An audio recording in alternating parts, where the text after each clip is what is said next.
Magandang umaga mga ikasyam na baitang. Ngayong araw atin tatalakayin ang layuning panlipunan, kabutihan pang lahat. Ngayon, atin katumbakan ang ibig sabihin ng layuning panlipunan at koneksyon o ugnay sa kabutihang panglahat. Narinig nyo na ba ang awit na pamagat ay batang-bata ka pa?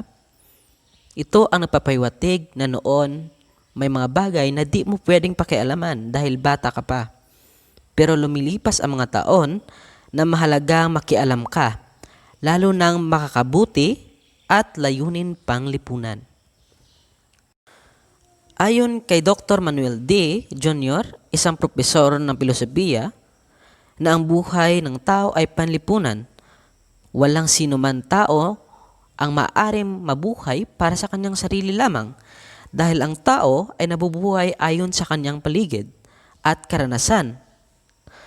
Ang tao kasi ay pinanganak na imperpekto kaya kailangan niyang ng ibang tao o kanyang tinatawag na lipunan. Ano ba ang lipunan? Ang lipunan ay nagmula sa salitang ugat na lipon na nangahulugang pangkat.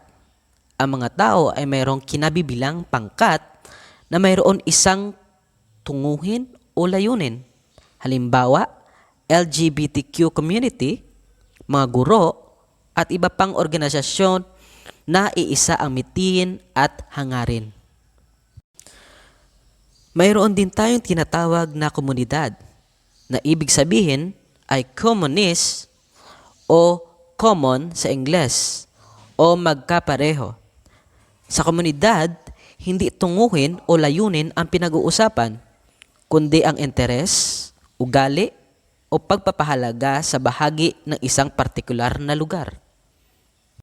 Kaya, binubuo ng tao ang lipunan at binubuo ng lipunan ang tao.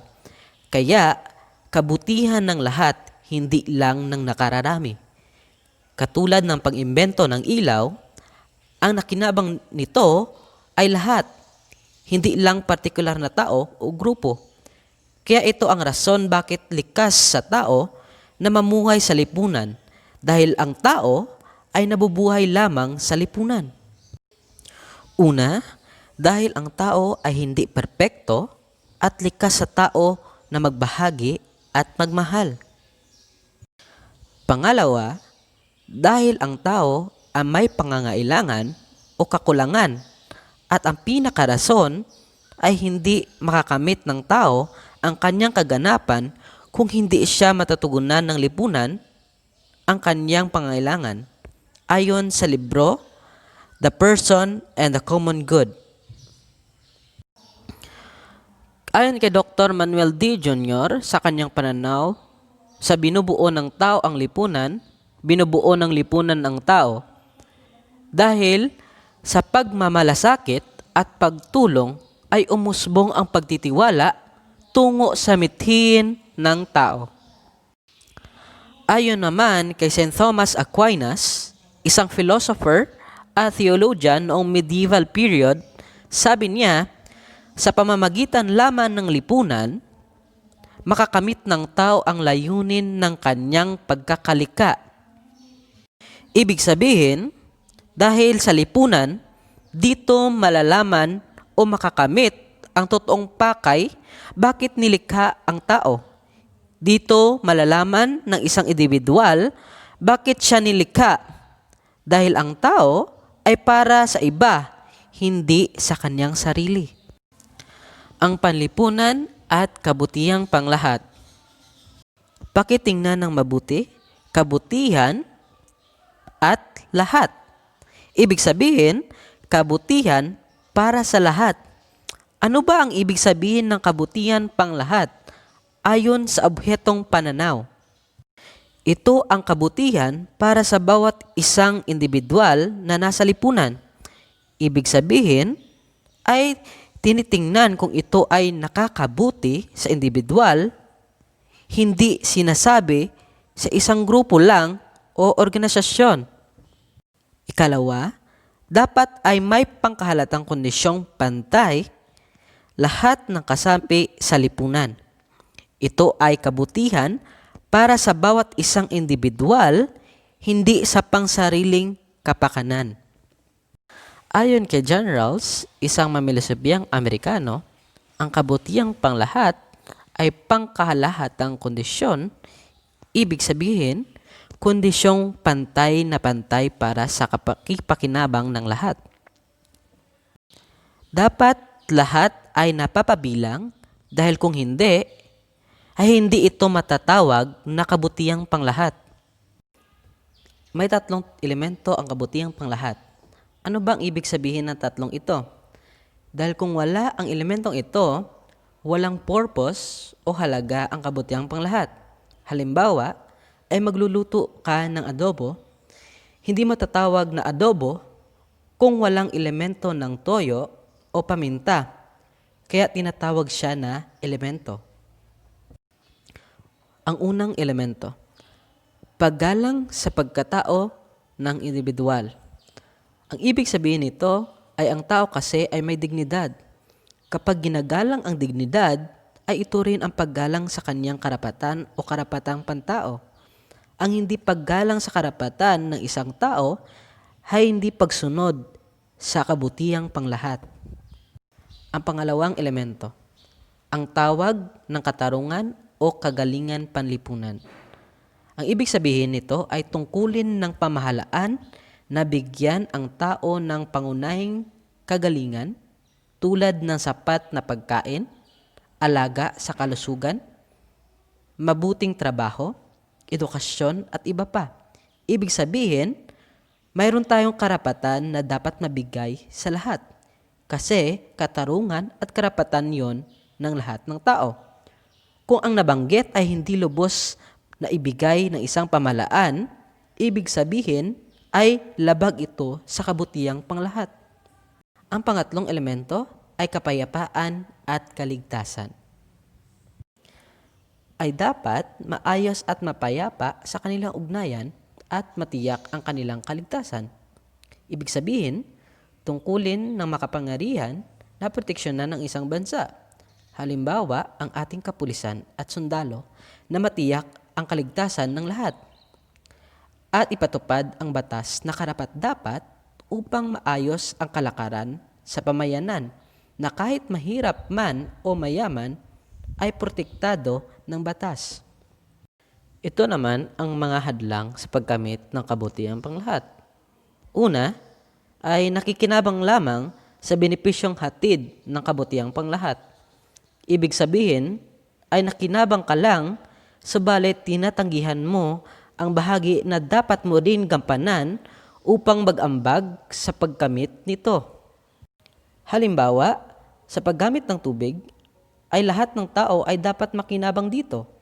Pero sa panahon ng tagtuyo, dapat sapat pa din ang supply. Kaya, nakakahadlang ang hindi pagtipid ng tubig. Kaya ito ang maituturing na hadlang sa pagkamit ng kabutihang panglahat. Pangalawa ay individualismo. Ito ang paggawa ng tao ng kanyang personal na naisin. Ayaw ng taong ganito na maggambala ang personal niya buhay niya. Subalit, ayaw niya rin maggambala para sa kabutihan ng iba. Halimbawa, ang taong ayaw manood ng balita at di nakikialam sa pangyayari sa paligid dahil mas naaaliw siya sa mga personal niyang kasiyahan. Pangatlo, ang pakiramdam na siya ay nalalamangan o mas malaki ang inaambag niya kaysa sa nagawa ng iba. Upang mapanatili ang kabutihang panglahat, hinihingi ng ilan ang mas malaki at mabigat na pananagutan kaysa sa iba. Halimbawa, upang kayanin ng mga mahihirap ang pagbili ng produkto, kailangan tanggapin ng mga negosyante ang mababang tubo o kita mula sa mga produkto. Ang mga pangkalusugan seguridad ay maging abot kaya ng lahat. Ang doktor ay tumatanggap ng mababang sahod. Ang tingin ng ilan sa ganitong sitwasyon ay hindi makatarungan.